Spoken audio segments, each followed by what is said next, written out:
విశాఖపట్నం జిల్లాలో కానీ ఈ రాష్ట్రంలో కానీ ఈ దేశంలో కానీ గతంలో ఏ నగరంలోని ఏ ప్రాంతంలోని కూడా చేయనటువంటి విధంగా స్వయం ఉపాధితో వాళ్ళ కాళ్ళ మీద వాళ్ళు నిలబడుతూ స్వయం ఉపాధితో వాళ్ళ కాళ్ళ మీద వాళ్ళు నిలబడుతూ కుటుంబ సమేతంగా చిరు వ్యాపారాలు చేసుకునే చిరు వ్యాపారులపై కర్కశంగా దుర్మార్గంగా దాడి చేసిన విధంగా ఎలాంటి ముందస్తు సమాచారం కూడా లేకుండా వారికి ఎలాంటి సమాచారం ఇవ్వకుండా ప్రొక్లైన్లతో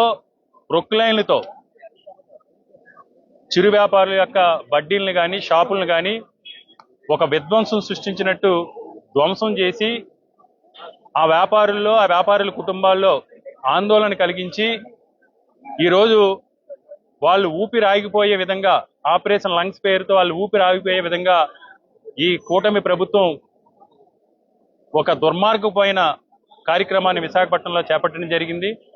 దీన్ని మేము తీవ్రంగా ఖండిస్తున్నాం. మీకు ఏదైనా నిజంగా ఆక్రమణలు ఉన్నాయి, దురాక్రమణలు ఉన్నాయి, ఆ ప్రాంగణంలో ఏదైనా అసాంఘిక కార్యక్రమాలు జరుగుతున్నాయి అనుకుంటే తప్పకుండా వాటిని తొలగించడానికి మేము ఎలాంటి అభ్యంతరం కూడా చెప్పం. ఇవన్నీ కూడా సామాన్య ప్రజలకి, పేద ప్రజలకి, మధ్యతరగతి ప్రజలకి అందుబాటులో విధంగా పళ్ళ షాపులు కానీ, టీ షాపులు కానీ, టిఫిన్ సెంటర్లు కానీ, మెకానిక్ షాపులు కానీ, కూరగాయల షాపులు కానీ, పాల బూతులు కానీ, వీటన్నిటినీ కూడా ఏదైతే మీరు ఇప్పుడు తొలగించారో అవన్నీ కూడా ఎన్నో దశాబ్దాలుగా విశాఖపట్నం నగరంలో ఉన్నాయి.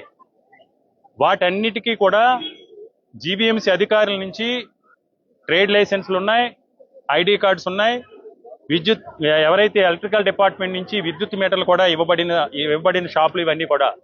అంతేకాకుండా చాలా చోట్ల గతంలో ఉన్న కమిషనర్స్ స్వయంగా ఆకర్ జోన్స్ అని నిర్ణయించి ఆకర్ జోన్స్ లో వాళ్ళందరికీ కూడా ఈ విధంగా ఆకర్ జోన్స్ అని ఇచ్చి నెంబరింగ్ ఇచ్చి మీరు ఇక్కడ వ్యాపారాలు చేసుకోండి, ఈ 70 గజ ఈ 100 అడుగులో లేకపోతే 120 అడుగులో 80 అడుగులో మీ వ్యాపారాన్ని మీకు కేటాయించడం జరుగుతుందని వాళ్ళకి ట్రేడ్ లైసెన్స్లు ఇచ్చి వాళ్ళ వ్యాపారం చేసుకోవడానికి అఫీషియల్ గా ఆకర్ జోన్ డిక్లేర్ చేసిన ప్రాంతాల్లో కూడా స్వయంగా గతంలో ఉన్న కమిషనర్స్ దగ్గరుండి ప్రారంభించిన ఆకర్ జోన్స్ లో కూడా ఈ రోజు రామాంజనేయులు కావచ్చు, సాయికాంత్ వర్మ గారు కావచ్చు, అదేవిధంగా గతంలో ఉన్న సృజన గారు ఉన్నప్పుడు కావచ్చు, ఈ రాజాబాబు గారు ఉన్నప్పుడు కావచ్చు, గతంలో కమిషనర్స్ ఆధ్వర్యంలో ప్రారంభించిన ఆకర్ జోన్స్ కూడా విధ్వంసకర ద్వారంలో ఈ రోజు ధ్వంసం చేయటాన్ని చాలా మేము తీవ్రంగా ఖండిస్తున్నాం. దీనివల్ల ఈ రోజు విశాఖపట్నం నగరంలో సుమారు 40,000 కుటుంబాలకి పైచీలకు 40,000 కుటుంబాలు పైచీలకు ఈరోజు ఉపాధి కోల్పోయి రోడ్డును పడ్డారు.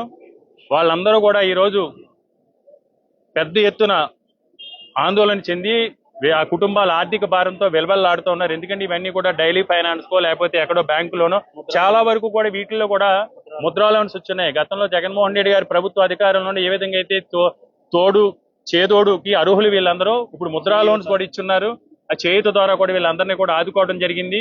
కాబట్టి తక్షణం మా యొక్క డిమాండ్ ఏంటంటే ఏదైతే ముందస్తు సమాచారం లేకుండా విధ్వంసకర ద్వారంలో కర్కశంగా మీరు ధ్వంసం చేశారో వాటన్నిటికీ కూడా నష్టపరిహారం చెల్లించాలి.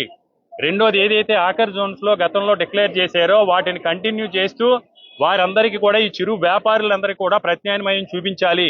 ఈ ప్రత్యామ్నాయం చూపించి వీళ్ళందరికీ కూడా నష్టపరిహారం చెల్లించే వరకు ఈ వేలాది బాధిత కుటుంబాల తప్పున మేము వాళ్ళకి అండగా నిలబడతాం.